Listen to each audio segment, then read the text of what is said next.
It may be hard to believe, but 2013 is only a week away from ending, and what a year it's been, especially in the sports world. Southeast Texas has had plenty of stories to talk about since January 1st, 2013. Let me share with you now my top 10 Southeast Texas sports stories of the year.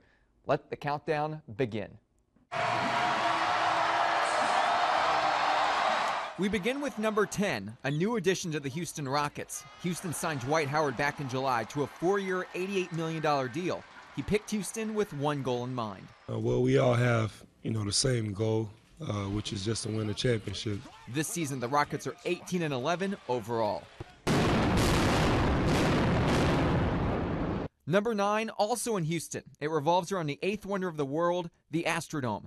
Recently, 3 exterior ramp towers were demolished on the building. In November, voters rejected a referendum that would have authorized about $217 million in bonds to turn the former stadium into a convention and events center. We'll see what happens to the dome in 2014. Yeah, that's one for you because you're really good. Right? I mean, look at that hair. Number 8 on the countdown, Lumberton native Clay Buchholz. Buchholz was part of this year's World Series champions, the Boston Red Sox. After the Boston Marathon bombings in April, the team embraced the phrase Boston Strong and rode it all the way to the championship. It is Buchholz's second World Series title. 7 is all about Ozen senior cornerback Tony Brown. Brown is being recruited by colleges all across the country.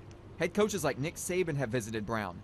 He was also one of the last recruits Mack Brown came to visit as head coach of the Texas Longhorns. It comes to the territory, you're a top recruit, stuff like this happens. And I mean, that's what you work for when you're a freshman, sophomore, and junior, to have head coaches as famous as Coach Saban is, to come to your house and meet your family.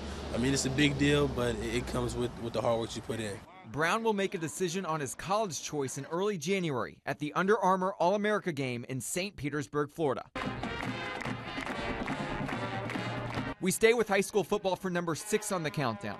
This year was all about the end of playoff droughts. 21 3A's Hardin-Jefferson made it to the playoffs for the first time since 2008. Fellow district member Orangefield made it to the playoffs for the first time since 2003.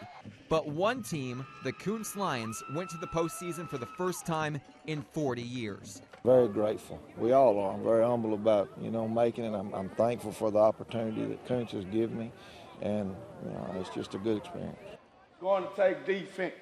You're going to have to distort them. You're going to have to make it hard for them to score.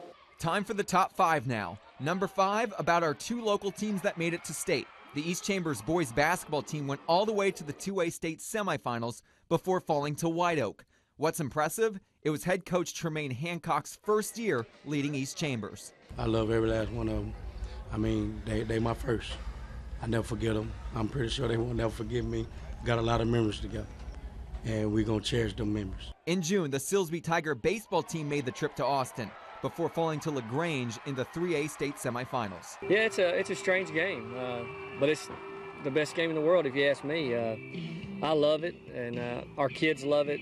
Both teams are looking to get back to state this year. Number 4 on the list, the West Orange Stark football team. The Mustangs were the last team standing in the playoffs this year. They were a couple plays away from potentially beating the eventual 3A D1 state champion Carthage Bulldogs in the state quarterfinals. Nobody believed that we could make it back to where we made it last year but us. With the young team, they'll be a tough out next year in the playoffs. Number 3, a new face in charge of the Lamar women's basketball program. After 6 years as head coach at LU, Larry Tidwell became the man in charge of the Texas Pan American women's basketball program. Lamar hired Robin Harmony to replace Tidwell in May. Like I keep saying about the people in Beaumont and the surrounding areas, they're such good people. So far, she has led the Lady Cards to a 5-5 overall record. Houston Texans, baby! Number 2, the Houston Texans. A year with such promise, Super Bowl aspirations, until the wheels came off.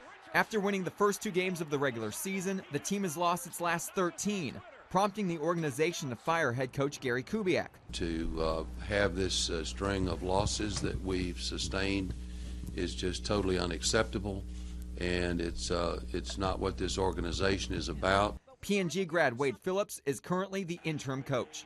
Right now, the Texans hold the number 1 draft pick in next year's NFL draft. And on to our number one sports story of the year in Southeast Texas, the passing of Bum Phillips. You know, he was bigger than life. And he always had some kind of saying that just seemed to really fit the moment.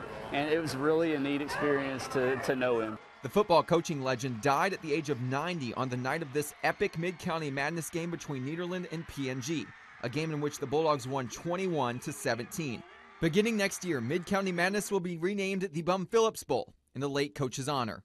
Bum will never be forgotten in Southeast Texas.